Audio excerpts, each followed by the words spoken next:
Welcome to MSD kitchen. இன்றைக்கி நம்ம mango milk shake எப்படி செய்யறதுன்னு பார்க்கலாம்.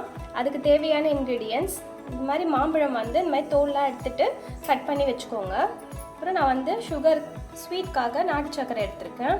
நீங்கள் வேணால் ஒயிட் சுகர் கூட ஆட் பண்ணிக்கலாம். அப்புறம் ஒரு டம்ளர் பால் எடுத்திருக்கேன். இப்போ எப்படி செய்யறதுன்னு பார்க்கலாம். ஃபஸ்ட்டு நம்ம ஜாரில் மேங்கோ ஆட் பண்ணிக்கலாம். மேங்கோ ஆட் பண்ணி ஃபஸ்ட்டு கிரைண்ட் பண்ணிக்கலாம். இப்போ இந்த மாதிரி கிரைண்ட் பண்ணியாச்சு. நம்ம ஃபஸ்ட்டு மேங்கோ கிரைண்ட் பண்ணும்போது நல்லா கிரைண்ட் ஆகிடும். அதுக்கப்புறம் நம்ம இதில் மில்க் ஆட் பண்ணிக்கலாம். நான் ஒரு டம்ளர் மில்க் ஆட் பண்ணுறேன். 3 ஸ்பூன் நாட்டு சக்கரை ஆட் பண்ணுறேன். நீங்கள் வேணும்னா ஒயிட் சக்கரை ஆட் பண்ணிக்கலாம். அப்புறம் நான் ஒரு அரை டம்ளர் தண்ணி ஆட் பண்ணிக்கிறேன். இப்போ இதை கிரைண்ட் பண்ணிடலாம். அவ்வளோதான், நம்மளோட மேங்கோ மில்க் ஷேக் ரெடி ஆகிடுச்சு. மேங்கோ அப்படியே சாப்பிட பிடிக்காத குழந்தைங்க கூட இந்த மாதிரி நீங்கள் மில்க் ஷேக் பண்ணி கொடுக்கும்போது விருப்பமாக குடிப்பாங்க.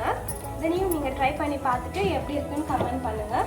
என்னோட வீடியோ பிடிச்சிருந்தா லைக் பண்ணுங்கள், ஷேர் பண்ணுங்கள். மறக்காமல் MSD கிச்சனை சப்ஸ்கிரைப் பண்ணுங்கள். Thank you friends. பாய்.